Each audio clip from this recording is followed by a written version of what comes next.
Le cours d'aujourd'hui, Bezrat Hashem, il est dédié à la Refoua Shelema de Yohan Mordechai ben Daniel Malka, Bezrat Hashem. El Narifanalo, El Narifanalo, El Narifanalo, Zechut HaTorah Yagen Ba'ado, Vechalubo Kol HaBrachot Kulan, Vechen Yehi Ratzon, Venomar Amen. Alors, Shalom Uvracha, ça me fait très plaisir de vous retrouver ce soir pour parler d'un sujet d'actualité qui est à mon avis vraiment de plus en plus d'actualité. Il s'agit du sujet du Mashiach et de toutes les difficultés que nous sommes en train de vivre et que le peuple juif risque de vivre et est visiblement condamné à vivre avant la venue du Mashiach. Et nous allons, Bezrat Hashem, ensemble essayer de réfléchir à savoir, est-ce que nous sommes vraiment condamnés à souffrir? Est-ce qu'il n'y a pas par hasard des solutions pour essayer d'échapper à tout cela? Ce qui est sûr, c'est que la période que nous sommes en train de vivre, c'est une période extrêmement difficile et douloureuse. Tous les jours, il y a des morts. Il y a des rabbanim géants, gigantesques, qui meurent tous les jours. Rien que la semaine dernière, il y a 2 très grands rachei yeshivot, qui font partie des plus grands rachei yeshivot, qui sont décédés. Hier, il y a le fils du Rav Wozner, qui était un grand décisionnaire, qui est lui aussi décédé. Et tous les jours, on entend des souffrances, et des enfants qui sont malades, et des bébés qui ont des soucis, et des femmes enceintes qui ont la pandémie, le Covid-19, et qui du coup doivent accoucher prématurément, et qui ne se sentent pas bien, etc., etc. Des bébés qui vont pas bien. Bref, énormément de problèmes. Je ne parle pas des problèmes de Parnassa, qui sont de plus en plus importants. Les gens, ils ont énormément de mal. Je ne parle pas des problèmes de Shlom Bayit, parce que qui dit problème de Parnassa dit, j'allais dire forcément, bien que ce n'est pas forcé, mais c'est le cas en général, en tous les cas, problème de Shlom Bayit. Et je ne parle pas de problème d'éducation des enfants, parce que être toute la journée avec des enfants, ou être pendant tellement de temps avec les enfants, eh ben, c'est pas toujours facile. Et de leur prouver l'amour qu'on leur doit, c'est pas toujours facile. Donc on a affaire ici à des difficultés gigantesques, tous les jours, jour après jour. Les grands de la génération nous ont avertis que nous sommes entrés dans la période qui s'appelle la période du Mashiach. Et le Rav Chaim Kanievski, plusieurs fois, il l'a dit ces dernières années, le Admor de Hamshinov, tous les grands Gdolei Israël ont dit que tous les signes qui figurent dans la Gemara à propos de la période du Mashiach se trouvent déjà là. C'est qu'une question de temps. Quand est-ce que le Mashiach va venir? Personne ne peut dire quel jour il va venir, quel mois, on ne peut pas savoir. Mais ce qui est sûr, c'est qu'on se trouve dans cette période-là.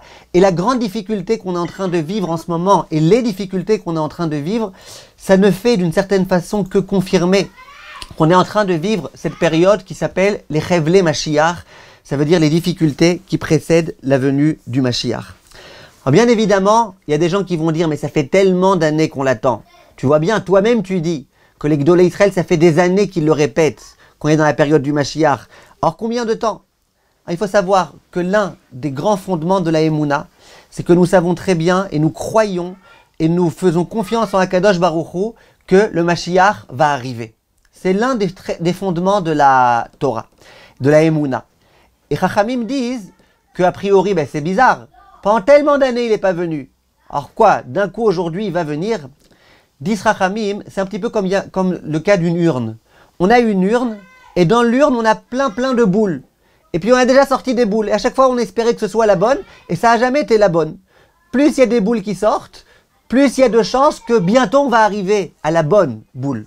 Et bien là, c'est exactement la même chose. Akadosh Baruch Hu, il a décidé à quel moment le Mashiach viendra. Évidemment, il est écrit qu'il est possible, grâce à nos actions, d'accélérer la venue du Mashiach. Mais le Mashiach, il y a un moment auquel, dans tous les cas, il viendra. Donc, plus les années passent, plus au contraire, ça veut dire qu'il y a des chances que le Mashiach arrive bientôt, Bezrat Hashem. Ça, c'est ce que Chachamim nous disent. Donc, on comprend très bien que, ben justement, il y a beaucoup de temps qui est passé, le Mashiach n'est pas encore venu. Et ben c'est la preuve qu'il va bientôt venir. Ou un autre grand Rav donnait l'image suivante. Il disait, quelquefois, les gens qui construisent des immeubles, par exemple, eh ben, ils veulent creuser. Et parfois, avec les tracteurs et tout, il y a un problème, c'est qu'il y a un gros rocher. Et ils n'arrivent pas à pénétrer. Et parfois, pendant des heures et des jours, ils essayent, et ça ne bouge pas. Pourquoi? Parce que le rocher, il est trop dur. Et donc ça bouge un tout petit peu, un tout petit peu, un tout petit peu, jusqu'au moment où on arrive à complètement transpercer le rocher, et là, ça va très très vite. On peut creuser plusieurs mètres en quelques jours. Et bien, c'est un peu la même chose. Tous ceux qui nous ont précédés, eh ben, ils ont commencé à ouvrir un petit peu le rocher. Et bientôt, on va arriver au moment où le rocher, il va être ouvrable grâce à nos actions Be'ezrat Hashem. Un élève m'a posé une question pertinente, et c'est de cette question que j'aimerais m'entretenir avec vous aujourd'hui. Il me dit la chose suivante. On sait très bien qu'au moment où le Mashiach va venir, il va y avoir les Chevlei Leda, les grandes difficultés et souffrances qui vont précéder. Chevlei Mashiach, c'est comme Chevlei Leda, les contractions qu'a une femme avant d'accoucher. Et Chachamim nous disent que, en général, à chaque fois qu'il y a quelque chose de bien qui arrive, eh ben, ça doit passer quelquefois par la souffrance. De la même façon qu'on attend un bébé, on l'attend énormément, et la maman, au moment où elle accouche, elle a mal, c'est douloureux. Et bien de la même façon, au moment où le Mashiach va venir, pour pouvoir engendrer un Mashiach, eh ben, il risque d'y avoir des douleurs.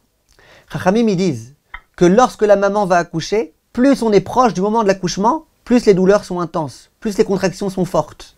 Pareil, plus on s'approche de la venue du Mashiach, plus les contractions sont difficiles. Et Chachamim nous disent, le Gaon de Vilna, il explique ça, il dit qu'on compare dans les psukim du Tanakh, on compare la Géoula, la rédemption, à un accouchement.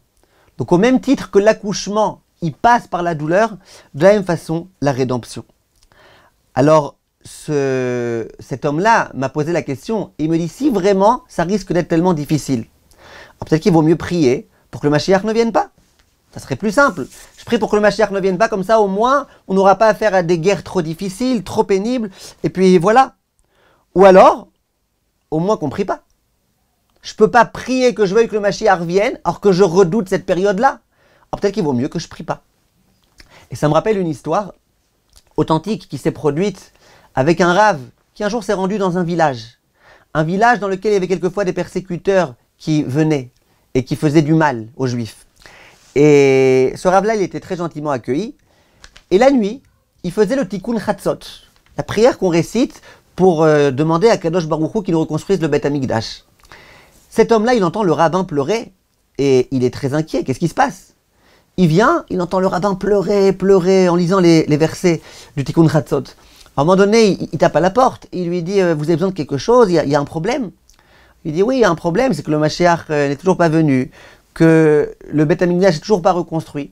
Alors voilà, je pleure pour supplier à Kadosh Baruch Hu qui construise le Beth Amikdash. L'autre il dit, de quoi tu parles? Beth Amikdash, Mashiach, de quoi tu parles? C'était un juif qui ne se connaissait pas tellement. Alors le Rav, il lui explique, il dit, regarde, tu sais, depuis que le Beth Amikdash a été détruit, il y a tellement de souffrances et tellement de difficultés, et le peuple juif n'est pas sur sa terre et n'est pas à sa place. Alors on prie pour que le Mashiach vienne et qu'il nous prenne, nous tous, et qu'il nous conduise à Yerushalayim, Bezrat Hashem, à Jérusalem. Alors cet homme, il dit, et alors le Rav, il lui dit, alors tu veux t'associer avec moi, toi aussi prier pour ça? Alors il dit, à vrai dire, j'ai un problème. C'est quoi? C'est que toute ma parnassa, elle est ici. Ma parnassa, les champs, les tracteurs, les vaches, toute ma parnassa est ici. Ma ferme, elle est ici. Donc c'est bien beau de dire Jérusalem, pas Jérusalem, mais qu'est-ce que je vais faire là-bas? Alors le Rav, il lui dit, écoute, c'est vrai que ta parnassa, elle est ici, mais regarde, il y a les Cosaques qui viennent et qui pilent toute la ville et qui font des problèmes, etc. Au moins, le Mashiach, il va venir, on sera à Jérusalem, on sera tranquille.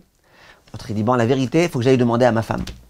Il va demander à sa femme lui dit, écoute, c'est bien beau votre projet et tout, mais attends, notre argent, il est ici, notre maison, elle est ici, tout est ici.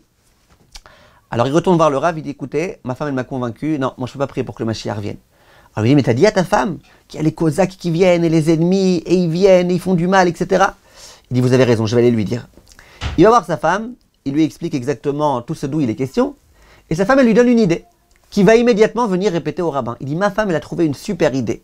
On va prier Bezrat Hashem pour que le Mashiach y vienne, qu'il prenne tous les Cosaques et tous les ennemis à Jérusalem, et nous on reste ici. Ça c'est une histoire authentique qui s'est produite un jour, mais qui vient un petit peu nous remettre en question. Est-ce que vraiment nous tous, qui avons des entreprises à Paris, qui avons tout type de choses à Marseille, qui avons tellement de choses, notre parnassa, les écoles des enfants, nos communautés, nos machins. Est-ce que vraiment on souhaite que le Mashiach vienne? Est-ce que vraiment quand nous prions pour que le Mashiach vienne, nous prions pour qu'il vienne ou pas? Et si nous ne prions pas vraiment, nous ne pouvons pas nous étonner que le Mashiach ne vienne pas. Et ça, nous l'avons répété plusieurs fois. Impossible d'espérer que Kadosh Baruch Hu fasse quelque chose pour lequel nous ne prions pas. Et si nous ne prions pas réellement, ça ne s'appelle pas une prière.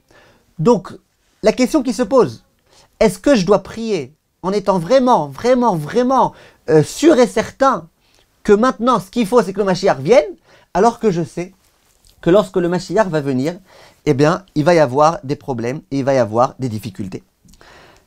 On va essayer, Bezrat Hashem, aujourd'hui, de répondre un petit peu à cette question-là. Tout d'abord, j'aimerais vous dire que cet élève-là, la question qu'il a posée, c'est pas du tout une question ridicule. En effet, la Gemara dans Masechet Sanhedrin, elle ramène plusieurs chachamim, dont Oula. Oula, c'était un très grand talmid chacham de la Gemara, dont Rabbi Yochanan, qui disait « Nous avons tellement peur que le Mashiach vienne et qu'il y ait des difficultés à cette période-là que nous préférons, les termes qu'ils ont employés, c'était de dire « Nous préférons Yeite velo achmine » que le Mashiach vienne, mais que nous on ne le voit pas. On veut bien qu'il vienne, mais que nous on ne le voit pas. Pourquoi? La Gemara elle explique, elle dit c'est tellement difficile, le moment où le Mashiach va venir, qu'on préfère ne pas le voir. Donc c'était pas un petit rigolo, c'était des grands chachamim, qu'on appelle les Amoraïm, des rabbanim de l'époque talmudique, qui disaient cette chose-là. Donc tout d'abord, il faut savoir une chose, c'est que cet élève, il a raison. Il y a des chachamim qui ont en quelque sorte prié pour ne pas voir cette chose-là. La Gemara ensuite, juste après, elle dit que, à contrario, il y a un autre Rav, qui s'appelait Rav Yosef. Rav Yosef, lui, il dit, je vous lis dans les mots, Yeite, que le Mashiach vienne, Vezke deitiv betula de kupita de chamre. Il dit, et moi je suis prêt à endurer toutes les souffrances qu'il y aura à ce moment-là, même si je dois me trouver à côté des excréments, excusez-moi, des excréments de l'âne sur lequel chevauchera le Mashiach, pour moi ça vaut le coup. Donc, on a d'une part des chachamim qui ont peur, un autre chacham qui s'appelle Rav Yosef qui dit, non, moi je suis prêt. Ça vaut le coup. De la même façon qu'un bébé, c'est vrai que la maman, elle a du mal au moment de l'accouchement, mais finalement, elle est bien contente d'avoir un bébé, ça vaut le coup pour elle. De la même façon, là aussi. Donc on a ici affaire à, j'allais dire, deux opinions. Alors la question qui se pose, c'est, alors comment ça se passe? Qu'est-ce qui se passe exactement? Viennent le Rav Dessler, le Rav Loupian, le Rav Chaim Kanievski, et ils disent la chose suivante. Ces chachamim-là, ils n'ont pas prié pour que le Mashiach ne vienne pas. Ils ont prié pour que le Mashiach vienne, mais qu'on ne voit pas. Ces chachamim-là, ils expliquent, ils disent, ça veut dire quoi qu'on ne voit pas? Qu'on ne voit pas les souffrances. Ça veut dire quoi? Ça veut dire qu'on prie pour que le Mashiach vienne sans qu'il y ait de souffrance. Certains veulent même dire que lorsqu'il est écrit que le Mashiach vienne sans qu'on le voit, ça veut dire que d'un coup on s'aperçoive comme ça, ah il est là le Mashiach. On ne s'est pas aperçu qu'il y a eu des souffrances, on ne s'est pas aperçu qu'il y a eu des problèmes, d'un coup, tac, le Mashiach est là. C'est ça, on prie pour qu'il vienne sans qu'on le voit, c'est-à-dire sans qu'on voit toutes les difficultés qui sont nécessaires pour que le Mashiach arrive. Comme ça, ces Chachamim m'expliquent. Il y a même un Rav qui s'appelle le Maguid de Duvno, qui explique ça de façon très belle. Il dit, un jour il y avait un mariage, et il y avait donc le père du Khatan, le père de la Kala, ils étaient ensemble, et c'était le moment du buffet. Et ça prenait des heures et des heures et des heures et des heures, le temps du buffet, etc., etc. Et puis ils étaient un peu fatigués. Donc ils se sont dit, on va aller dormir, on va aller se reposer. Et puis au moment où on passera à table, on nous appellera. Il y avait un pauvre qui était là-bas et qui attendait avec impatience le début du repas. C'était un mendiant, il attendait le début du repas pour pouvoir se servir un petit peu. Et il s'est dit, je vais faire comme eux. Moi aussi je vais aller dormir et puis on me réveillera. Alors le pauvre qui était à côté de lui, il lui a dit, mais espèce d'idiot, tu comprends pas. Il lui dit, s'il vous plaît, il lui dit, espèce d'idiot, tu comprends pas. Il dit, lui, c'est le chef de famille. C'est lui le maître de cette cérémonie. Donc bien sûr qu'on va le réveiller. Mais toi, qui est-ce qui va te réveiller? Si tu dors, tu vas perdre le repas. Il y en a qui veulent dire que ces chachamim-là, ils étaient tellement grands, qu'ils savaient très bien que même si il y a des difficultés, qu'eux ils dorment pendant ces difficultés, au moment où le Mashiach allait venir, on allait les réveiller. Il dit, mais quelqu'un qui n'est pas à leur niveau et qui dit, moi, j'ai pas envie de le voir, si toi tu vas dormir, qui dit qu'on t'appellera à ce moment-là? Mais en tout état de cause, l'idée, c'est de dire que ces Chachamim-là, ils ont prié pour que le Mashiach vienne sans souffrance. On va voir dans un instant, est-ce que c'est possible? En tout état de cause, c'est exactement l'explication. Chachamim disent que c'est exactement ce pourquoi on prie. Parce que vous avez remarqué, tous les jours nous prions Vetechezena enenu beshuvcha leTzion berachamim. Nous prions pour que Akadosh Baruch Hu il ramène la présence divine, etc. à Sion, à Jérusalem, berachamim. C'est quoi berachamim? Avec miséricorde. Les Chachamim ils font remarquer qu'on ne prie pas simplement que le Mashiach vienne avec souffrance. On prie que le Mashiach vienne avec miséricorde. Ça veut dire qu'il vienne et qu'on n'ait pas besoin de souffrir à ce moment-là. Rav Yosef, dit le Maharal, lui il vient nous expliquer un petit peu plus. Rav Yosef il dit, même si je suis à côté des excréments de l'âne, ça vaut le coup. Ça veut dire quoi? Dit le Maharal, au moment où le Mashiach va venir, eh ben, nous allons tous, Bezrat Hashem, être énormément élevés spirituellement. Le niveau spirituel auquel nous aurons le droit, c'est pas du tout le même que celui d'aujourd'hui. Maintenant, il y a des gens qui seront avec le Mashiach, qui seront à la hauteur du Mashiach. Et il y a des gens, visiblement, qui resteront à la hauteur de l'âne du Mashiach. Il y a même des gens qui seront au ras des pâquerettes, qui seront même au moment du Mashiach avec les excréments de l'âne du Mashiach. Mais dit Rav Yosef, il vaut mieux être à côté des excréments de la période messianique, ça veut dire de la vie dans laquelle il y a le Mashiach, qu'être hautement élevé à l'époque où il n'y a pas le Mashiach. Ça veut dire en d'autres termes que au jour d'aujourd'hui, être géant, c'est moins qu'être un minable à l'époque du Mashiach. En d'autres termes, ce qu'il voulait dire ce Rav-là, c'est que c'est tellement beau et tellement grand de vivre l'époque du Mashiach et de voir le Mashiach et de voir le Beth Amikdash reconstruit et de s'élever, que ça vaut le coup. Il y a des souffrances, ça vaut le coup. Comme ça, le Rav explique le Maharal. Donc déjà, nous voyons ici deux choses. Première chose, c'est que même si effectivement il doit y avoir des souffrances pour accéder au Mashiach, malgré tout, ça vaut le coup le Mashiach. Parce que la période du Mashiach, c'est une période dans laquelle, enfin, le nom d'Akadosh Baruch Hu sera reconnu de tous. Enfin, nous pourrons accomplir nos mitzvot comme il se doit. Personne ne se battra contre nous lorsque nous voudrons accomplir nos mitzvot. Ce sera un monde dans lequel nous pourrons vraiment ressentir la présence d'Akadosh Baruch Hu, le Beth Amikdash reconstruit, les sacrifices qui seront apportés, les hommes qui seront défaits de leurs fautes. Ça sera quelque chose de paradisiaque, de gigantesque.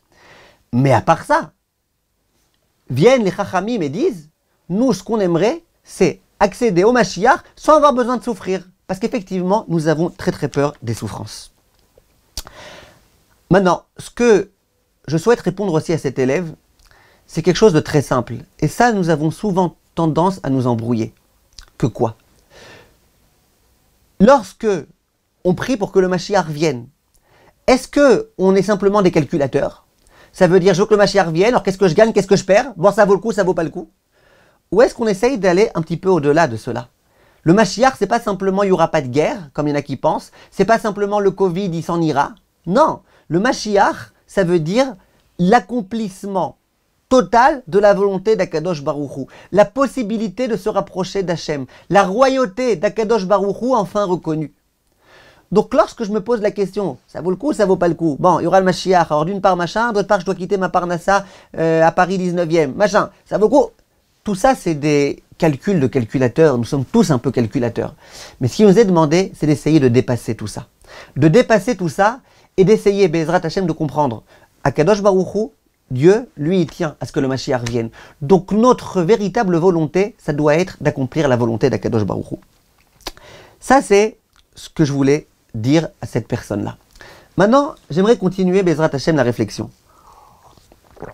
Est-ce envisageable que le Mashiach vienne sans qu'il y ait de souffrance? En d'autres termes, est-ce qu'une femme peut accoucher sans douleur? Vous allez me dire aujourd'hui, elle a la péridurale. Baruch Ata Hashem, Boré péridurale. D'accord? Il y a la péridurale qui permet de ne pas avoir mal. Est-ce qu'il y a une péridurale qui existe pour ne pas avoir besoin de trop souffrir au moment des Chevlei Mashiach? Eh bien, j'ai une bonne nouvelle pour vous, mes chers amis. Il y a une péridurale. Et nous allons essayer, Bezrat Hashem, de comprendre c'est quoi cette péridurale. La même Gemara dans Sanhedrin d'Af Tzadik Retz dit la chose suivante. Sha'alu et Rabbi Elazar. on a posé la question à Rabbi Elazar. Donc attention, là on est à l'époque des Tanaïm. Donc vous ne pouvez même pas vous imaginer la sainteté de ces Chachamim là. Nous on connaît Rav Chaim Kanievski, Rav Steinman et compagnie, Rav Ovadia. Ça c'est puissance, je ne sais pas combien. Qui suis-je pour dire? Tanaïm. On a posé à Rabbi Elazar la question. Maya se Adam veyinatzel michevlo shel Mashiach. Qu'est-ce que l'homme doit faire? C'est quoi la recette pour être nitzol, c'est-à-dire pour être préservé de chevlo shel Mashiach, de ces fameuses souffrances qui précèdent la venue du Mashiach? Le Rav répond, Yaasok batora ou bigmilut chassadim. D'une part, qu'il étudie la Torah de façon très sérieuse. Nous reviendrons Bezrat Hashem sur cela. Deuxièmement, gmilut chassadim. Que nous fassions du chesed, la charité, que nous nous comportions bien à l'égard des autres. Donc Torah et gmilut chassadim. Le Chafetz Chaim raconte qu'une fois, il y a des gens qui sont venus le voir et qui lui ont dit, Rav, on en a marre, on veut que le Mashiach vienne. Qu'est-ce qu'on peut faire? Qu'est-ce qu'on peut prendre sur nous? Le Rav, il a répondu, il a dit, qui avons-nous de plus grand que Rabbi Elazar? Tous les Amoraïm, tu demandes au Rambam, tu demandes à Rabbi Akiva Iger, au Khatam Sofer, au Rav Eliashiv, à tous les Rabbaïm de tous les temps. La réponse de qui ils veulent entendre? Ils te diront tous, on veut entendre la réponse de Rabbi Elazar. Eh bien Rabbi Elazar, il donne le secret. Rabbi Elazar, il dit, tu veux éviter les souffrances du Mashiach, ça veut dire que ça inclut la guerre de Gog ou Magog, ça inclut tous les problèmes qui peuvent exister. Tu sais comment tu fais? Premièrement, Torah. Deuxièmement, Gmilut Chassadim. Il y a une autre Gemara. Aujourd'hui, on va essayer d'être exhaustif et de tout dire. Une autre Gemara dans Masechet Shabbat Daf Kuf Yotret. Amar Rabbi Yoshua ben Levi. Rabbi Yoshua, fils de Lévi, disait Kol amekayem shalosh seudot be-Shabbat. Toute personne qui accomplit, comme il se doit, les 3 repas de Shabbat, Nitzol michevlo shel Mashiach ou mimilchemet Gog ou Magog. Il sera préservé des souffrances pré-messianiques et de la guerre de Gog ou Magog. Le Chafetz Chaim, Siman Resh Sadik Aleph, Saif Katan Aleph, il tranche cette chose-là. Et il dit attention, faites très très attention à bien observer le Shabbat et les repas de Shabbat. Donc, il y a un secret. Vous voyez bien, la Gemara, elle le dit. Comment faire pour ne pas avoir besoin de souffrir dans cette période-là? 2 conseils. 3 conseils, excusez-moi. Torah, Gmilut Chassadim et de bien accomplir le repas de Shabbat. Maintenant, il y a une question qui a été posée au Rav Wasserman. On lui a dit, quand il y a écrit Torah et Gmilut Chassadim, il suffit de l'un ou il faut les 2? Le Rav Wasserman, il a répondu, visiblement, il faut les 2. Surtout si on est pressé que le Mashiach vienne et que surtout si on n'a vraiment pas envie d'endurer, il faut les 2. Le Chafetz Chaim a dit que Torah et Gmilut Chassadim, c'est le médicament. Quand quelqu'un doit prendre des médicaments, il faut qu'il prenne tous les jours. S'il y a des jours où il oublie, ça ne s'appelle pas. Il faut prendre des médicaments tous les jours. Les médicaments pour pouvoir, Bezrat Hashem, ne pas souffrir, c'est Torah et Gmilut Chassadim. De la même façon qu'il ne faut pas qu'il y ait un jour qui passe sans étude de Torah, de la même façon qu'il ne faut pas qu'il y ait un jour qui passe sans Gmilut Chassadim. Maintenant, vous allez me poser une question légitime. Vous allez me dire, je ne comprends pas. Vous venez ici avec un conseil tellement facile. Torah, Gmilut Chassadim, il n'y aura pas de problème. Mais quoi? Lui, il ne connaissait pas ce conseil, Rabbi Yochanan? Oula, qui a prié pour ne pas voir les souffrances du Mashiach, il ne connaissait pas ce conseil? Eh bien, la Gemara, elle la pose la question. Et elle dit qu'ils ont eu peur. Ils se sont dit, on a peur que peut-être qu'on ait fauté. C'est vrai que ces conseils-là, ils marchent. En principe, ça marche, ces conseils-là. Mais va savoir si on n'a pas une faute importante qui ne nous sauvera pas, à cause de laquelle on ne sera pas préservé, bien qu'on a fait tout ce qu'il fallait. Donc on voit de là que les meilleurs instruments que nous avons, que nous possédons, pour pouvoir éviter les souffrances du Mashiach, c'est ce que nous venons de dire. Torah, Gmilut Chassadim et les 3 repas de Shabbat. Maintenant, est-ce que ça veut dire qu'on peut être complètement serein et qu'on peut être sûr à 100% qu'il n'y aura pas de souffrance? Non, on ne peut pas être sûr à 100%. Pourquoi on ne peut pas être sûr à 100%? Tu vois que même ces rabbinim-là, ils ont eu peur que peut-être qu'il y ait des fautes qui ont empêché que ça les protège. Mais il n'empêche que c'est ça le médicament pour pouvoir, Be'ezrat Hashem, être préservé. Maintenant, j'aimerais vous dire que le Chafetz Chaim, il avait une idée et une image surtout très forte. Si vous êtes venu aujourd'hui que pour cette image, je pense que ça valait le coup. Le Chafetz Chaim, il ramène une Gemara dans Masechet Shabbat qui dit que à l'époque du Mashiach, ça sera une période littéralement she'en ba'em chefetz, une période dans laquelle on restera figé au même endroit. Ça veut dire, ça sera un monde dans lequel on ne pourra plus avoir de mérite. C'est fini. Les mérites qu'on a accumulés avant la venue du Mashiach, c'est nos mérites. Après le Mashiach, il n'y a plus de mérites. Il n'y aura plus de pauvres, donc ce ne sera pas possible de donner de la tzedaka aux pauvres, etc., etc. Vient le Chafetz Chaim et il dit, nous savons très bien donc que bientôt le Mashiach va venir, Be'ezrat Hashem, et nous savons très bien aussi qu'une fois que le Mashiach viendra, nous n'aurons plus de mérite. Ça veut dire qu'il n'y aura plus de mérite possible à ajouter et à accumuler. Il n'y a pas de séance de rattrapage. Dit le Chafetz Chaim, donc cette période-là, d'avant le Mashiach, il faut la regarder comme les moments tellement précieux de la Neila. Vous vous trouvez au Beth Knesset, Yom Kippour va bientôt s'achever, vous voyez déjà le soleil décliner vers l'horizon, et vous savez que toute l'année va être décidée dans ces quelques minutes. Quand nous vivons avec cette idée-là, c'est une Neila tellement forte, tellement précieuse. La possibilité de se rapprocher à Hachem est tellement, tellement puissante à ce moment-là. Et bien c'est exactement l'impression qu'on doit avoir. Parce qu'une fois que le Mashiach sera là, ça risque d'être trop tard pour ce qu'on n'aura pas fait d'ici là. Donc, dit le Chafetz Chaim, c'est quelques jours ou semaines ou mois ou heures ou minutes, je ne sais pas, qui nous séparent de la venue du Mashiach. Et bien il faut chaque instant essayer de bien en profiter. Et donc, en l'occurrence, énormément profiter de la possibilité que nous avons de pouvoir faire Gmilut Chasadim, de pouvoir faire du Chesed avec les autres et de pouvoir étudier la Torah. J'aimerais commencer, Be'ezrat Hashem, à essayer de réfléchir avec vous, c'est quoi exactement ce Gmilut Chasadim? Ok, on a compris que la meilleure façon de pouvoir, Be'ezrat Hashem, être préservé de toutes les souffrances, il y en a deux, hein, ne faut pas chercher plus loin, il y en a deux. Aujourd'hui, il y a beaucoup de gens qui disent les femmes qu'elles prennent sur elles la tzniout. Je ne sais pas d'où ça sort, dans la Gemara, c'est pas écrit. C'est vrai que c'est quelque chose d'important et que c'est urgent la tzniout et qu'il y a tellement de choses qui ont été dites à ce sujet-là. Mais dans la Gemara, c'est pas écrit. Alors, il faut essayer de comprendre, Be'ezrat Hashem, qu'est-ce que c'est que la Gmilut Chasadim? Et c'est vrai que, entre autres, bien s'habiller, c'est du chesed. Du chesed qu'on fait avec les hommes qui sont dans la rue, c'est sûr. Mais il faut essayer de comprendre c'est quoi Gmilut Chasadim. La Gemara, dans Masechet Sota d'Af Yud Dalet, elle dit la chose suivante. Torah, Trilata Gmilut Chasadim, Vesofa Gmilut Chasadim. Littéralement, la Torah, elle s'ouvre avec le chesed et elle s'achève avec le chesed. Et la Gemara, elle explique. Elle dit la Torah, elle commence avec la dimension du chesed, ainsi qu'il est écrit que Hachem a créé à Adam et à sa femme des vêtements. Donc tu vois qu'Hachem, il a fait du chesed avec Adam et Chava. Et elle finit avec du chesed, quand il est écrit que Moshe Rabbeinu a été enterré. Vaïkaver oto bagay. Donc tu regardes le début de la Torah, chesed. La fin de la Torah, chesed. Vient le Gaon de Vilna et il dit, quand j'ai envie de savoir de quoi un livre parle, en général, qu'est-ce que je fais? Ben j'ouvre la première page et j'ouvre la dernière page. Et souvent les gens d'ailleurs, ils sont déçus. Parce qu'ils ouvrent un livre qui présente bien les problèmes que nous rencontrons. Et puis à la fin, il n'y a pas vraiment de réponse. Lorsque on veut bien connaître le livre, on regarde le début, on regarde la fin. Dit le Gaon de Vilna, c'est ce qui est écrit ici dans la Gemara. Tu veux savoir, connaître la quintessence de la Torah, comprendre en un mot c'est quoi la Torah? La Torah, c'est le début et la fin, tu regardes. Le début, il parle de chesed, avec Akadosh Baruch Hu qui prépare, qui confectionne des vêtements pour Adam et Chava, et il se termine avec le chesed. Demandent les commentateurs, a priori, Akadosh Baruch Hu, le premier chesed qu'il a fait au début de la Torah, c'est pas celui-là. C'est pas celui d'avoir créé des vêtements pour Adam et Chava. C'est le fait d'avoir amené à Adam, à Rishon, une femme qui s'appelle Chava. Donc pourquoi tu me dis que le premier chesed, c'était le fait d'avoir confectionné des vêtements? Il y a eu un chesed qui a précédé. Vient le Torah de Kenaot et écoutez la beauté de l'enseignement.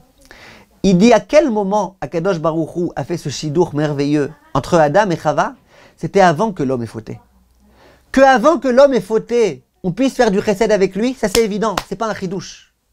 Mais après, l'homme va fauter Adam Arishon. Et le chesed de leur confectionner des vêtements, c'est un chesed qui va être fait avec Adam et Chava après la faute. Et le grand chidouche, c'est de dire que quoi? Que malgré qu'il y ait eu la faute, Hachem, il a fait du chesed. Et viennent les commentateurs nous dire que c'est un enseignement pour nous. Que même les gens qui ont fauté à notre égard, même les gens qui ne sont pas toujours sympas, même les belles-mères qui quelquefois font des gaffes, enfin quelquefois ne font pas de gaffes, même dans tous ces cas-là, même ces gens-là, eh ben, il faut faire à leur égard du chesed. Et ça, c'est le premier point qu'il faut comprendre. Maintenant, la question qui va se poser, c'est comment on fait pour accéder à cette dimension du chesed. Parce que faire du chesed avec les gens qui sont sympas, j'allais dire c'est facile, c'est pas du vrai chesed. Faire du chesed avec les gens desquels on attend un retour, c'est pas du vrai chesed. Alors qu'est-ce que du chesed et comment faire pour accéder à ce chesed, pour faire du chesed avec les gens à l'égard desquels on n'a pas vraiment envie de faire du chesed? Vient la paracha de la semaine, paracha qui est complètement consacrée au chesed, paracha de Mishpatim, dans laquelle il est écrit la chose suivante. Im kesef talve et ami, et heani imach. Im, ça veut dire si. Si jamais tu prêtes de l'argent à quelqu'un de mon peuple, à un juif, le pauvre qui est avec toi. Alors, deux questions. Premièrement, ça veut dire quoi si? Si, c'est un terme qui, d'une part, peut exprimer quelquefois l'exigence, l'obligation, mais en général, le terme im, c'est un terme qui évoque la notion de facultatif. Im, ça veut dire si. Si tu veux prêter de l'argent, tu prêtes. Et puis si tu veux pas, eh ben ne prête pas.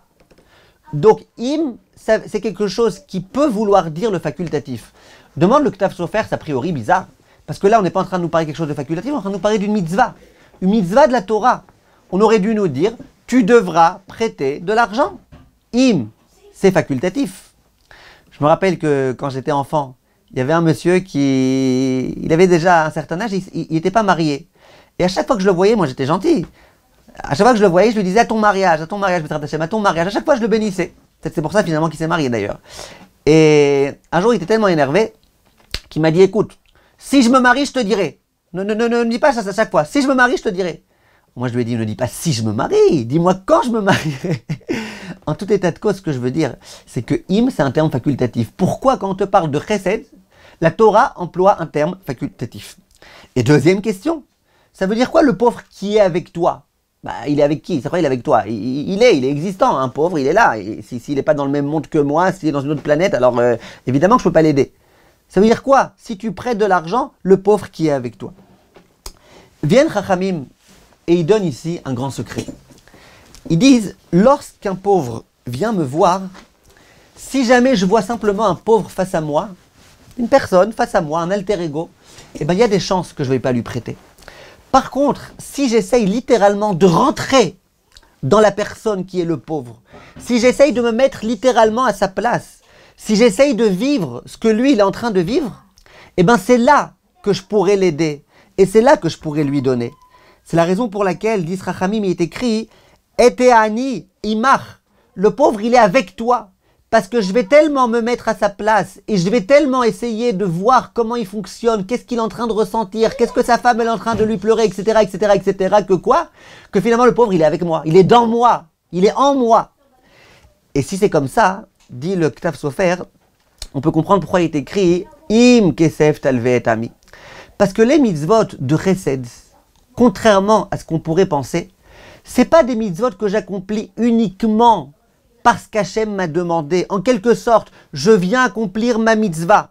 Leshem yichud kutsha berichou, je viens accomplir ma mitzvah. Non, les mitzvot de chesed que nous venons accomplir, il faut les accomplir dans l'état d'esprit en se disant que même si la Torah ne m'avait pas donné l'ordre, puisque je vois mon frère qui est en train de souffrir, je l'aide. Tu vois ton père qui est en train de souffrir, tu vas l'aider que parce que la Torah elle t'a dit tu honoreras ton père et ta mère? Non, parce que c'est ton père, donc tu l'aides. Eh bien, le pauvre, c'est ton frère. Et il faut que tu te mettes à sa place. Et il faut que tu ressentes ce qu'il est en train de ressentir. Et donc quoi? Et donc la Torah elle te dit im. Ça veut dire que comment tu peux accomplir cette mitzvah de façon parfaite? Uniquement si tu es prêt à l'accomplir, même si cette mitzvah avait été facultative. Et ça, c'est quelque chose d'extrêmement important à comprendre. Attention, j'ai pas dit qu'il ne faut pas avoir aussi l'intention d'accomplir la mitzvah qu'Akadosh Baruch Hu a donnée. Si, il faut. Surtout que les poskim disent que les mitzvot de Horaïta, il faut avoir de la kavana pour pouvoir bien s'en acquitter. Mais il n'empêche que tout n'est pas là. Il faut aussi accomplir l'acte en se mettant à la place de l'autre. Donc comment faire pour aider l'autre et pour faire du chesed? Il faut se mettre littéralement dans la peau de l'autre. Maintenant, le problème qui va se poser, c'est que, ok, je veux bien faire du chesed avec quelqu'un qui ne m'embête pas, avec quelqu'un qui ne me dérange pas, avec quelqu'un qui ne me fait pas concurrence. Mais quelqu'un qui me fait concurrence, quelqu'un qui me prend ma place, quelqu'un qui m'embête, qui me fait de l'ombre, eh bien, visiblement, je vais perdre un petit peu moi si maintenant je fais du chesed avec lui. Ou vous savez quoi? Moi, en ce moment, je vis une période difficile économiquement parlant. Et l'autre, il a envie que je l'aide. Mais attends, laisse-moi me débrouiller d'abord moi-même. Déjà que je me sauve moi-même, après je te sauverai à toi. Sur ça vient toujours le commandement de la semaine de la Parashat Mishpatim. Une Gemara dans Yebamot Samer Gimel interprète cela, écoutez bien. La Gemara, elle dit Amalve Sela Leani. Celui qui prête une pièce d'argent à un pauvre, Beshaad Dochako. Écoutez bien, Beshaad Dochako, ça veut dire au moment où il a du mal. Donc, a priori, l'homme il est dans la difficulté, le pauvre visiblement. Si je viens lui prêter de l'argent à ce moment-là, et là attachez vos ceintures, parce que là, vous avez un très grand secret de l'Agmara, à la Vakatu Vomer. À son sujet, le verset dit, Astikra ve'Hashem ya'ane. Quand toi tu prieras, Hachem y répondra. Teshavea ve'yomarineni. Tu supplieras à Hachem et Hachem y répondra présent. Donc on a ici le secret. On veut que nos prières s'accomplissent, qu'Akadosh Baruch Hu réponde présent à nos demandes. Très simple. Tu dois prêter l'argent à un pauvre lorsqu'il est dans la difficulté. Vient le Rav Menachem Mendel de Mariminov. J'aimerais vous demander, écrivez-moi s'il vous plaît dans le chat, qui est-ce qui sait, c'est qui Rabbi Menachem Mendel de Riminov? Quelqu'un sait? Rabbi Menachem Mendel de Riminov.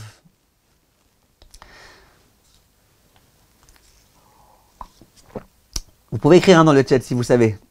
Donnez-moi un petit quelque chose, un mot à son sujet. Fils de Yosef. Non. Élève du Baal Shem Tov, peut-être. Mais qu'est-ce que dans ces quelques dernières semaines, à quel moment vous avez pensé à lui? Lorsque le mardi de la parashat... Très bien, très bien, très bien. Le mardi de la, très bien, le mardi de la parashat Béchalach, lorsque tout le clan Israël a fait Shnaim Mikra ve'Echad Targum, parce que Rabbi Menachem Mendel de Riminov disait qu'il fallait le faire. Eh bien, vient ce Rav, ce même Rav, parce que les Rabbanim, c'est pas là que pour donner des ségoulottes, c'est là aussi pour donner des enseignements. Vient ce Rav-là et écoutez la beauté de son enseignement. Il dit, au moment où on nous dit que quand tu donnes de l'argent au pauvre qui est en difficulté, eh bien, tu as le droit qu'Akadosh Baruch Hu il soit super présent avec toi. Qui est en difficulté? Pas le pauvre on sait très bien qu'il est en difficulté. Tu me dis, tu prêtes de l'argent à un pauvre qui est en difficulté. Ben, le pauvre il est en difficulté, merci, c'est une redondance. Il dit que toi, tu es en difficulté. Ça veut dire qu'il y a un pauvre qui vient te solliciter. Toi, tu es dans une période difficile, c'est pas la période où tout va bien, et malgré tout, tu lui prêtes. Alors là, Akadosh Baruch Hu il craque. Et là, Akadosh Baruch Hu il dit ce que tu veux, je te donne. Prie, demande, je te donne. Et c'est ce qui s'appelle en hébreu l'ifnim et shuratadin. Ça veut dire, j'étais pas obligé. Moi-même, je suis en train de galérer. J'étais pas obligé. Et si malgré tout tu dis, j'arrête, je m'oublie moi-même. Je regarde celui qui est en face de moi. Et bien ça, c'est la grande ségoula, dit le Rav de Riminov. La grande ségoula. Pour qu'Akadosh Baruch Hu, il accepte de nous donner. Et il dit le Rav, c'est vrai aussi en spiritualité. Parfois moi-même, j'ai du mal à étudier la Torah, j'ai du mal à être heureux, j'ai du mal. Il y en a un qui vient, qui me demande des conseils, etc. J'ai pas les nerfs pour lui. Déjà que, non, même si toi tu as besoin maintenant spirituellement parlant de certaines choses et que tu as du mal, t'aimerais bien être un plus grand Talmid Chacham mais tu as du mal, mais quelqu'un vient te demander d'étudier avec lui. Dis présent. Et si tu réponds présent, eh ben Akadosh Baruch Hu sera avec toi. Et en fait, je pense que c'est un enseignement explicite. La Gemara dit que si je prie pour quelqu'un, par exemple, j'ai envie de me marier. Je prie pour quelqu'un qui a besoin de se marier, qui se marie. D'accord? Eh bien, la Gemara, elle dit, on me répondra à moi en premier. Comme ça, écrit. À mon avis, c'est exactement ce texte-là. Ça veut dire, moi, j'ai besoin de me marier. J'ai 1 heure maintenant pour prier. Je suis au kotel, j'ai 1 heure, au mur de lamentation. Ben, je pourrais me dire, l'urgence, c'est moi. Je prie pour moi. L'autre, ben, il a qu'à aller lui aussi au kotel à Maharavi, c'est pas mon problème. J'ai qu'1 heure. Et moi, j'ai envie de me marier. Alors là, Chachamim ils disent, si toi, ok, tu as 1 heure, et que dans ton heure, tu pries aussi pour l'autre, eh bien c'est à toi qu'on répondra en premier. Pourquoi? Parce que c'est l'équation qu'on vient de dire. Celui qui prie pour l'autre alors que lui-même a besoin de quelque chose, celui qui aide l'autre alors que lui-même a besoin d'argent, eh bien lui, Akadosh Baruch Hu, il dit, tu m'appelles, je suis présent. Tu pries, je te réponds positivement. Ça, c'est des points qu'il faut savoir. Alors vous allez dire, ouais, mais je perds alors, je perds. J'avais qu'1 heure, 1 demi-heure, j'ai prié pour l'autre, je perds. Non, tu perds pas. Tu perds pas et on ne perd jamais à faire un véritable chesed avec les autres. J'aimerais vous raconter, Bezrat Hashem, quelques petites histoires. Première histoire, le Rav Dessler. Le Rav Dessler, c'était un très grand Rav, vous le connaissez tous et toutes, le Rav qui a écrit le Mirtav Me'Eliyahu. Ce Rav-là, pendant toute sa vie en tant que marié, il faisait le kidouche sur un petit verre. Vous savez que pour faire kidouche, il faut qu'il y ait un révit dans le verre. Bon, c'est combien un révit? Eh bien, d'après certains, c'est 86 millilitres. La valeur numérique du mot kos. D'accord? Et d'après le Chazon Ish, c'est beaucoup plus, presque le double. Maintenant, le Rav Dessler, c'était un très très grand Rav. Et lui, il avait en général l'habitude de s'acquitter d'après toutes les opinions. Pendant toute sa vie en tant que marié, il faisait le kidouche sur un petit verre, tout petit verre, dans lequel on s'acquittait que d'après la première opinion et pas d'après la seconde. Dès que son épouse est décédée, il a acheté un verre plus grand, et il a fait le kidouche en s'acquittant aussi du Chazon Ish. Alors les gens, ils n'ont pas compris. Toute la vie, t'as fait quoi? Tu savais pas avant qu'il y avait l'opinion du Chazon Ish? Rav Dessler. Il dit non, je savais très bien. Mais ce verre-là, c'est mon beau-père qui me l'a offert. Mon beau-père me l'a offert, je me suis dit que si je faisais pas kidouche dessus, ma femme, ça lui ferait pas plaisir. Donc j'étais prêt à renoncer. J'ai renoncé à une dimension spirituelle pour faire plaisir à ma femme. Le Rav Dessler. Le Rav Steinman, pendant toute sa vie où il était marié, pendant Pessah, il mettait, vous savez, l'espèce de filtre que les Ashkenazim mettent souvent sur les robinets, pour au cas où il y aurait une petite miette de chametz, etc. Son épouse est décédée, il a arrêté de faire ça. On lui a demandé pourquoi. Il a dit, parce que mon épouse, dans sa maison, dans sa famille, ils avaient l'habitude de faire cette roumra. Je savais que ça lui tenait à cœur. Moi, j'y croyais pas tellement à cette roumra, parce que de toute façon, aujourd'hui, toute l'eau, elle est super filtrée et tout. Mais ça lui faisait plaisir, je l'ai fait. Maintenant qu'elle est décédée, alors ça lui fait plus plaisir. Donc, je peux me permettre de pas le faire. Le Chafetz Chaim, une fois, il devait construire la souka. Et son fils raconte qu'il a construit la souka à un endroit. Sa rabbinite, elle est arrivée, elle a regardé, elle a dit, non, pas ici, il vaut mieux la mettre là-bas. Chafetz Chaim dit, il n'y a pas de problème. Il a démonté toute la souka, il l'a remontée là où elle a dit. Après, il dit à son épouse, voilà, tu vois, je t'ai fait plaisir, hein, viens voir. Elle vient, elle regarde, elle dit, non, en fait, c'était mieux là-bas. Il dit, il n'y a pas de problème. Il a démonté, il a remonté. Ça, c'est le Chafetz Chaim. Ah, mais pourtant, il y a d'autres qui auraient réagi différemment, hein, c'est le moins qu'on puisse dire. Ouais, mais le Chafetz Chaim, il a compris que de faire du chesed, c'est pas forcément avoir raison. Parfois, elle n'a pas raison. Elle n'a pas raison. L'étude de Torah de son mari, ça vaut 1000 fois plus que la souka, elle soit ici ou là-bas. Elle n'a pas raison. Mais lui, il ne réfléchit pas à raison. L'ifnim et shurat hadin. Il dit, si c'est ça qui lui fait plaisir, je suis prêt à faire ça avec elle. Et une autre histoire qui s'est produite, je l'ai déjà raconté une fois sur le site, une histoire réelle qui s'est produite en Israël. À l'époque où vous vous rappelez des réfrigérateurs, à l'époque les réfrigérateurs, c'était pas comme aujourd'hui, où la porte elle se ferme d'elle-même et puis elle s'ouvre facilement. C'était les gros réfrigérateurs, fallait fermer la poignée et tout. Donc pour ouvrir le réfrigérateur, fallait vraiment ouvrir la poignée, c'était pas facile. L'histoire raconte qu'un jour, il y a une famille qui était très très pauvre. Il leur restait qu'un poulet. Je me rappelle de l'histoire à peu près, à l'époque où je l'avais raconté, je l'avais bien lu. Là, je me rappelle à peu près de l'histoire, pas forcément de tous les tout petits détails, mais l'histoire, c'est à peu près ça. Il restait plus qu'un poulet. Ils étaient une famille nombreuse. Un poulet pour Shabbat, c'est rien. Famille nombreuse. Et voilà que vendredi, on tape à la porte. Il y a un pauvre qui vient et qui dit « J'ai super faim. J'ai faim, j'ai très faim. » Ils lui ont dit, mais la seule chose qui nous reste pour Shabbat, c'est un poulet. Qu'est-ce que tu veux qu'on fasse? Et puis ce poulet-là, ça va même pas nous suffire pour nous rassasier. L'autre dit, moi je sais pas Shabbat, pas Shabbat. Il y a encore plusieurs heures jusqu'à Shabbat. Moi, j'ai faim maintenant, j'ai très faim. Donne-moi quelque chose. L'histoire raconte que ces gens-là ont bien réfléchi et ont dit, écoutez, lui il passe avant. Lui il a très faim maintenant, etc. Nous, on s'arrangera. Ils ont été ouvrir le réfrigérateur pour donner ce poulet à ces personnes-là. De quoi ils se sont aperçus? Ils se sont aperçus que l'un de leurs enfants était dans le froid du réfrigérateur, enfermé, évanoui, et qu'il était sur le point de mourir. Grâce à cet acte de chesed, ils l'ont sorti, ils ont appelé le SAMU, et Baruch Hashem, ils ont réussi à lui redonner vie. Une histoire authentique et réelle. Il y en a plein des histoires de ce type-là. Tu fais du chesed avec l'autre, tu sors un petit peu de toi-même, et de ton égoïsme, et de ton égocentrisme, et tu rentres dans la peau de l'autre. Eh bien, ça peut faire des grandes yeshuot. Ça, c'est quelque chose qu'il faut savoir. Et tu perds rien. À faire du chesed avec l'autre, tu perds rien. Je vous raconte quelque chose. Je vous le raconte, et j'aurais préféré ne pas vous le raconter, mais vous êtes mes élèves Baruch Hashem, mes amis, mes élèves, et donc je me permets de vous raconter cette chose-là. Il y a un ami à moi, qui, en ce moment, ces jours-ci, hier et aujourd'hui, il fait une grande campagne à l'Odon parce qu'il a besoin d'argent pour plein de choses extraordinaires qu'il fait. Toutes les personnes qui veulent l'aider d'Avka, peut-être après je vous donnerai le lien, il fait une grande campagne. Maintenant, il y a une des élèves qui m'a envoyé un message. Elle me dit, écoutez, vous faites partie, vous êtes l'un des rabbinim de son séminaire. Que chaque rav aide comme il peut aider. Moi, je me suis dit, ok, il n'y a pas de problème. Sur mon site, je peux mettre sa vidéo, la vidéo dans laquelle il explique un petit peu ce qu'il fait, pourquoi il ramasse de l'argent, etc. Maintenant, j'aurais aimé vous dire que je suis un tellement grand tzaddik que dès qu'il a dit, j'ai foncé, j'ai mis la vidéo, machin, etc., en étant hyper heureux. Comme je suis honnête, je vais vous dire, je ne suis pas un ange, je ne suis pas un hyper grand tzaddik. J'espère qu'un jour j'arriverai à ça. Pendant quelques instants, m'a effleuré une petite idée de me dire, mais attends une seconde, moi j'ai mon site, il y a très peu de dons qui sont faits sur le site. Maintenant, je vais aller demander aux donateurs de mon site qu'ils aillent donner à quelqu'un d'autre et pas à moi. Baruch Hashem, cette pensée, elle n'a pas duré longtemps. Mais j'ai eu cette pensée, voilà, j'avoue mon erreur, j'avoue mon manque de Emouna. Cette pensée m'a effleuré. Baruch Hashem, au bout de quelques instants, elle m'est partie cette pensée. J'ai dit Chesed, c'est Chesed. En plus, à Karatatov, j'enseigne dans son séminaire.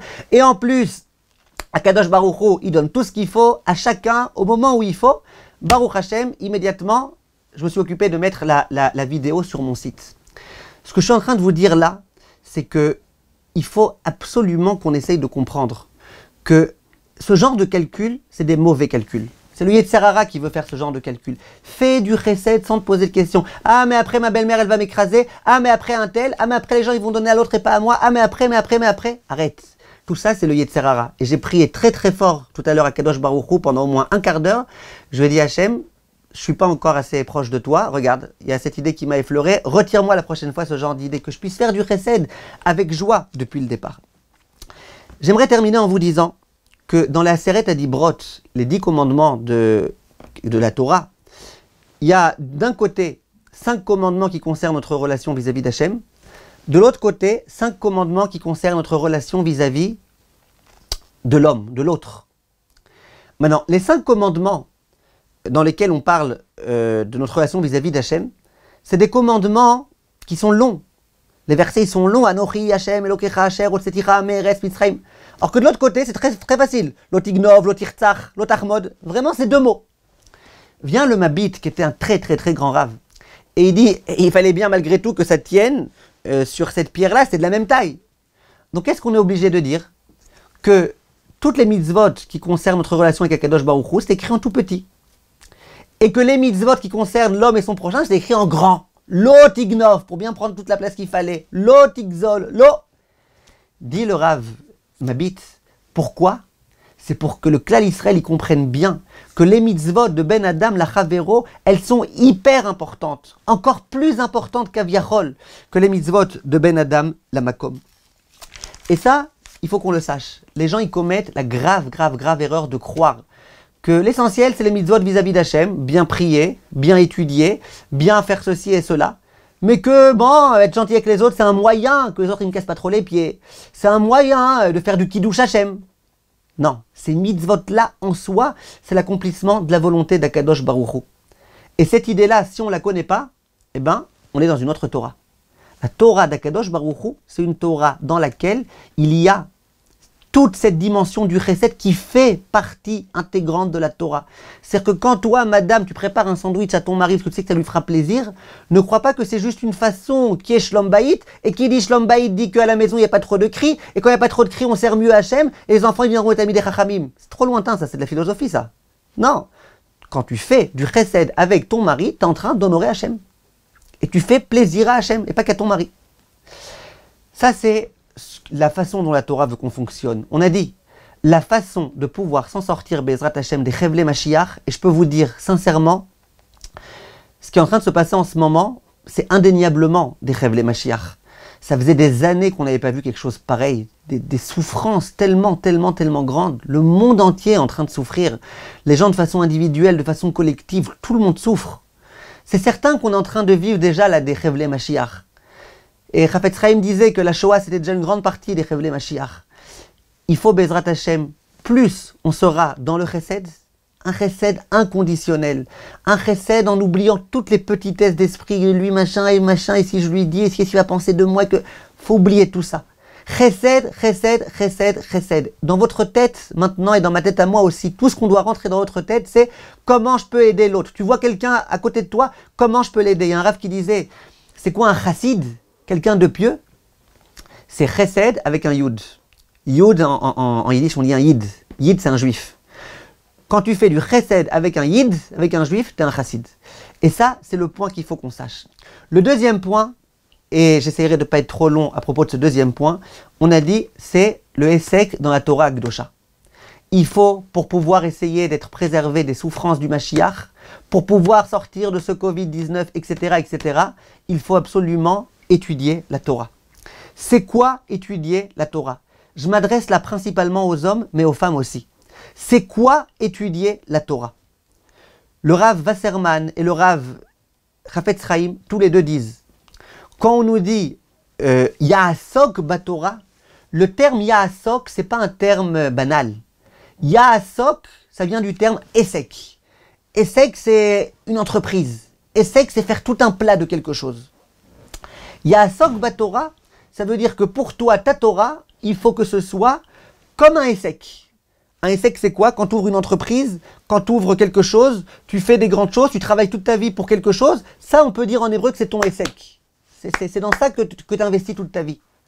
La Torah Akdosha, l'étude de la Torah, ça doit être ton Esek.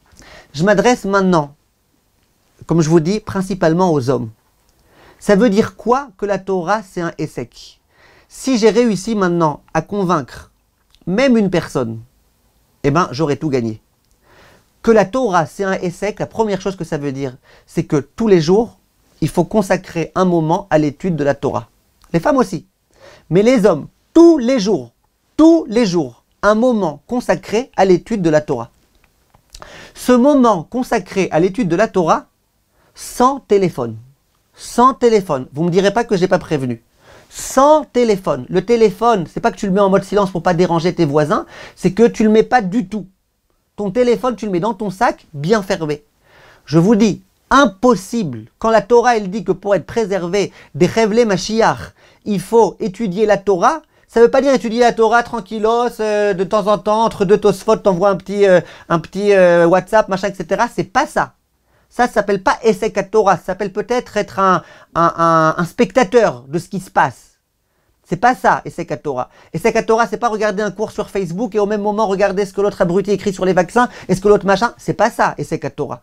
Esek à Torah, c'est soit tu ouvres ta Gemara, t'étudies, soit tu assistes à un cours, soit tu ouvres une seule fenêtre d'un cours de Torah et tu es concentré complètement sur cette fenêtre et pas sur les 20 autres fenêtres qui sont ouvertes. C'est ça, Esek à Torah.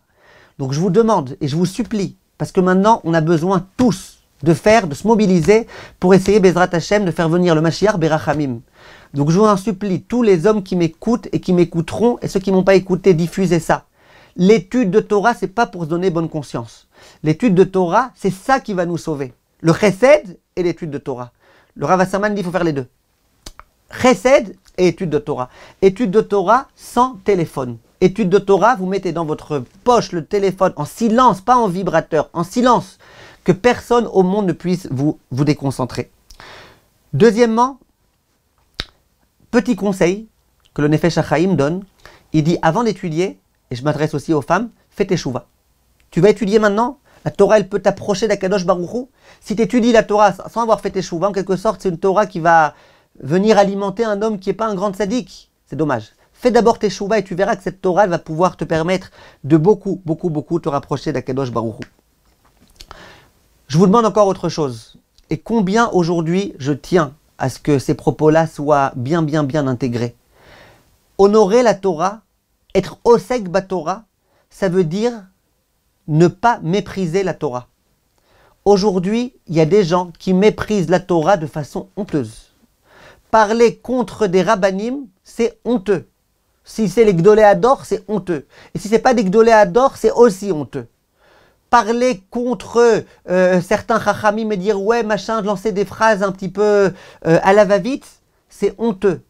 Si on veut pouvoir être préservé, il faut Bezrat Hashem honorer la Torah. Honorer la Torah, ça veut dire ne pas t'interrompre en pleine étude parce que quelqu'un t'a demandé un petit quelque chose. Honorer la Torah, c'est que tu es en train de faire quelque chose de sérieux. Honorer la Torah, ça veut dire que quand tu as un cours de Torah, tu vas pas l'annuler parce que quelqu'un t'a dit que, tu sais, il y a un match de foot sympa ou il y a quelque chose. Tout ça, c'est du déshonneur qu'on donne à la Torah. Et c'est très grave de mépriser la Torah. Et la Torah, elle est en train de crier en ce moment. S'il vous plaît, renforcez-vous. S'il vous plaît, ne m'oubliez pas, ne me délaissez pas. Et nous, il faut qu'on soit Bezrat Hashem attentif à ça. Je termine ce dernier point de Torah en disant la chose suivante. La Torah, il est écrit à son sujet que c'est un essek. C'est quoi un essek? Quand quelqu'un, par exemple, a un magasin et que c'est tout son projet de vie, son magasin, il se lève le matin pour arriver à l'heure, il essaye de faire les bonnes affaires, etc., etc. Quand quelqu'un il a vraiment un essek, quand c'est vraiment sa préoccupation, c'est pas simplement une petite secrétaire qui vient et qui tape. Non, c'est lui, c'est son magasin, il faut que ça réussisse. Ben, toute sa vie, elle s'organise autour de ce magasin. Et même sa famille, elle est un petit peu autour de ce magasin, elle va l'aider, elle va être concernée par le magasin, elle va prier pour la réussite du magasin. Pourquoi? Parce que c'est son essek.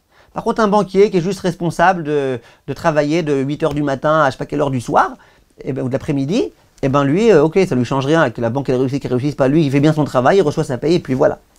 Nous, on nous demande que la Torah, ce soit notre essek. Notre essek, ça veut dire que ce soit ça notre vie.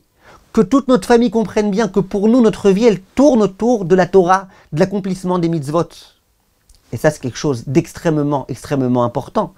Il y a des gens qui travaillent, parfois ils vont rester 2 heures de plus parce qu'il y a un client qui va venir et qui va leur donner 100 euros. Mais si on vivait comme ça avec la Torah, encore 1 heure, encore 100 euros, encore un petit tosfot, encore un petit chiour sur le site, encore un petit quelque chose. Vous ne pouvez pas savoir comment ça pourrait nous connecter, tout ça, à la Torah.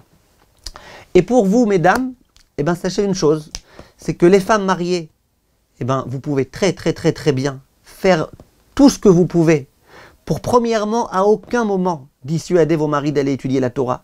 À aucun moment faire la grimace. Ah, tu vas encore étudier, machin, je t'ai pas vu. Je sais que c'est difficile. Je sais que c'est difficile.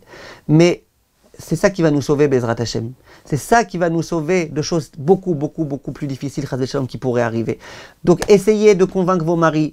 Essayez, si vous pouvez, de convaincre vos maris à essayer de laisser le téléphone à la maison avant de partir, sans faire de problème de shlom bayit. Et les femmes qui ne sont pas mariées, eh ben, essayez, Bezrat Hashem, d'écouter des cours de Torah, de vous renforcer, d'aider les Talmidei Chachamim, d'aider vos frères et sœurs, et d'essayer de les encourager.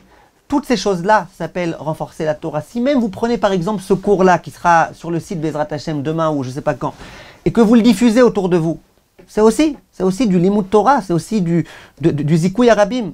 Et c'est de ça, plus que de tout dont on a besoin. Le Chafetz Chaim disait que le Zikouy Arabim, c'est ça qui est, entre autres, super important pour faire venir Bezrat Hashem, le Mashiach. Donc, j'aimerais, Bezrat Hashem, résumer l'idée de la façon suivante. C'est prévu que lorsque le Mashiach vienne, comme toute bonne chose qui arrive, comme tout engendrement, comme toute transformation tellement grande, c'est prévu qu'il y ait des souffrances. Mais ces souffrances-là, on peut chacun, Bezrat Hashem, essayer de les minimiser, pourquoi pas même de les éviter, en se renforçant en Torah, en Gmilut Hasadim, et en accomplissant, Bezrat Hashem, les 3 repas du Shabbat comme il se doit. Permettez-moi, s'il vous plaît, encore un tout petit dernier mot. On sent très bien, je ne sais pas si vous le sentez ou pas, mais moi je le sens. Et vous me connaissez, je ne suis pas un illuminé. Enfin, en tous les cas, je ne suis pas censé l'être. En ce moment, on sent, en quelque sorte, que l'ange de la mort, il est parmi nous. Je ne dis pas ça pour vous effrayer, mais vous voyez, allumez les informations.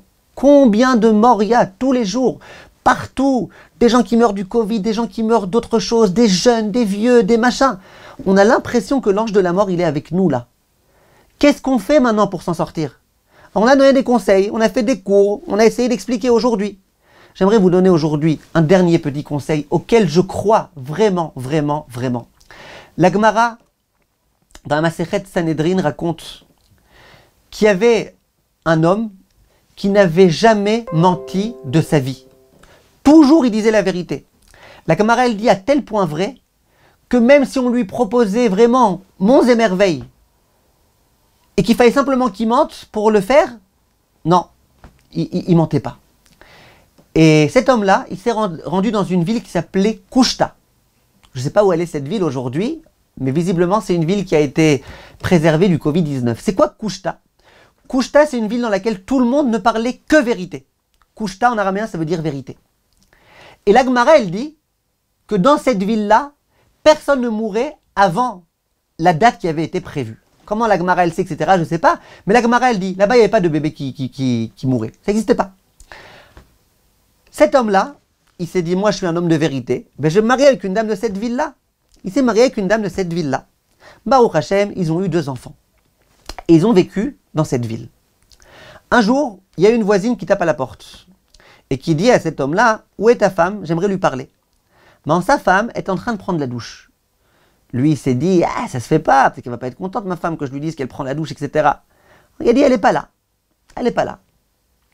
Dit la Gemara tragique. Cet homme-là, il a perdu ses 2 enfants. Les gens de la ville sont venus le voir. Et ils lui ont dit, qu'est-ce qui t'est arrivé? C'est pas une ville ici où on perd des enfants. Qu'est-ce qui t'est arrivé? Et là, il était obligé d'avouer. Il a dit, il y a une dame qui est venue, et c'est la première fois de ma vie que je mens. Peut-être c'est pour ça. Ils lui ont dit, s'il te plaît, tu sors tout de suite de cette ville. On ne veut pas que l'ange de la mort vienne dans cette ville-là. Sors tout de suite de cette ville. Voilà ce que raconte cette Gemara. Vient le Maharsha, l'un des grands commentateurs. Et il dit, qu'est-ce qui se passe ici? Il dit, Akadosh Baruch Hu a créé le monde avec la dimension de vérité. Ainsi qu'il est écrit dans le passouk, Bereshit bara Elokim. Je vous l'écris ici, juste pour que vous le voyez face à vous. Bereshit, donc au commencement, bara Elokim, Hachem a créé. Qu'est-ce que ça forme les dernières lettres de ces 3 mots? Emet, Tav, Mem, Aleph. Akadosh Baruch Hu a créé le monde avec le Emet. À la fin de la création du monde, il y a un autre passouk dans lequel il est écrit Bara, on le récite dans le Kiddush, Bara, Elokim, Laasot. C'est quoi les dernières lettres de ça? À nouveau, Emet. On sait que le sceau d'Akadosh Baruch Hu, c'est Emet. C'est la vérité. Et Hachem, il a créé le monde avec la vérité. Dit le Rav, le monde il a été créé sur la vérité, c'est-à-dire que le monde il se maintient, sinon on est vérité. Si on dévie un tout petit peu de la vérité, même que un Aleph, qu'est-ce que tu obtiens, dit le Maharsha, quand tu as le mot Emet sans le Aleph? Tu as le mot Met, tu as le mot mort. Dans le Maharsha, ce n'était pas un rabbin qui aimait bien faire des guimatriotes et compagnie, hein. C'était un rabbin extrêmement sérieux, vous le savez très bien. Le Maharsha, il dit, c'est ce qui s'est passé ici. Lorsque on a dévié du Emet, il y avait la mort. Et là, il ramène la Gemara dans Masechet Sanhedrin Daf Kaftet, qui dit que lorsque les gens mentent, c'est ça qui amène l'épidémie dans la ville. Des vers, la peste. La peste vient dans la ville, vient dans le monde, lorsque les gens mentent. Donc dit le Rav, tu vois que c'est ce qui est écrit ici. Cet homme-là, il a menti. Ok, il avait peut-être raison de mentir ou pas, mais il n'empêche qu'il a menti. Ça y est, la mort, elle avait un impact dans cette ville-là. Il a fallu le chasser, cet homme-là, de cette ville. Bien que c'était un très très grand Rav. Pourquoi je vous dis tout ça? Parce que l'ange de la mort, malheureusement, appelez ça comme vous voulez, malheureusement, il est trop présent. Trop présent, il a trop de pouvoir en ce moment. Et ainsi que le Maharsha l'explique et que cette Gemara l'explique, ce qui donne de la force à l'ange de la mort, c'est le mensonge. Plus on ment, plus l'ange de la mort a de la force, et n'oubliez pas ce qui est écrit, ça se présente sous forme d'épidémie. Ce que nous sommes en train de vivre, la peste, le Covid, ça ne change rien du tout. Et aujourd'hui, vous le savez aussi bien que moi, qu'aujourd'hui on est dans le monde du mensonge. Ça veut dire que quand on m'envoie des fake news, et que je prends ces fake news alors que je ne sais même pas si elle est vraie ou pas, et que je la diffuse, je procède du mensonge. Pas que du Lachon Hara dans plein de cas, pas que du Motzi Shemra, mais je procède aussi du mensonge. Et aujourd'hui, il n'y a que du mensonge. Regardez combien de bêtises on reçoit partout. Et aujourd'hui, il n'y a que les gens qui parlent mensonge qui sont écoutés. Et aujourd'hui, on ne peut même plus savoir c'est quoi la vérité. Et aujourd'hui, quand des Gdolé Hador ils disent quelque chose, encore aujourd'hui, il y a des gens qui vont dire il paraît qu'il a changé d'avis. Bien sûr, il a changé d'avis. Il n'a rien changé d'avis du tout. On est dans le monde du mensonge. Alors, Bezrat Hashem, ce que j'aimerais vous demander, et me demander à moi-même, c'est que nous essayions dans ce monde de mensonges, je sais que c'est difficile, de sortir un petit peu la tête de l'eau et d'essayer de procéder de la vérité. Vérité! Arrêtez de chercher à chaque fois midi à 14h. Être vérité. Vous voyez, moi aujourd'hui j'ai été vérité avec vous. J'ai eu à un moment donné un petit Yetzirara, je vous l'ai raconté. Ça veut pas dire qu'on est obligé de raconter ces Yetzirara, mais ça veut dire arrêtons de jouer des jeux, arrêtons de jouer les gens qui sont hyper ce que nous ne sommes pas. Essayons Bezrat Hashem d'avoir un petit peu de modestie. Essayons Bezrat Hashem de ne pas diffuser des choses dont on n'est pas sûr à 100% que c'est vérité. Parce que sinon, regardez ce qui se passe, et ça s'arrête pas. Ça s'arrête pas. Et Bezrat Hashem, on espère qu'Akadosh Baruch Hu nous enverra le Mashiach, Berachamim, pas de cette façon-là. Donc j'aimerais Bezrat Hashem prier très fort à Kadosh Baruch Hu pour la refoua Shelema, comme je vous ai dit, du petit garçon. Pour la refoua Shelema aussi d'un autre garçon qui s'appelle Nathan. Quelqu'un se rappelle du nom précis? Si vous vous rappelez, écrivez-moi s'il vous plaît sur le chat. Nathan Moshe Chai Ben Miriam. Nathan Moshe Chai Ben Miriam, Bezrat Hashem. Qu'Hachem il soit Merachem Aleem, qu'il soit Merachem sur tout le clan Israël, sur tout le monde, tous les gens qui sont démunis aujourd'hui dans tous les domaines, qu'il soit Merachem Aleenu, qui nous envoie le Mashiach Berachamim Merubim Bezrat Hashem, Vechen Yeratzon Venomar Amen. J'avais prévu de parler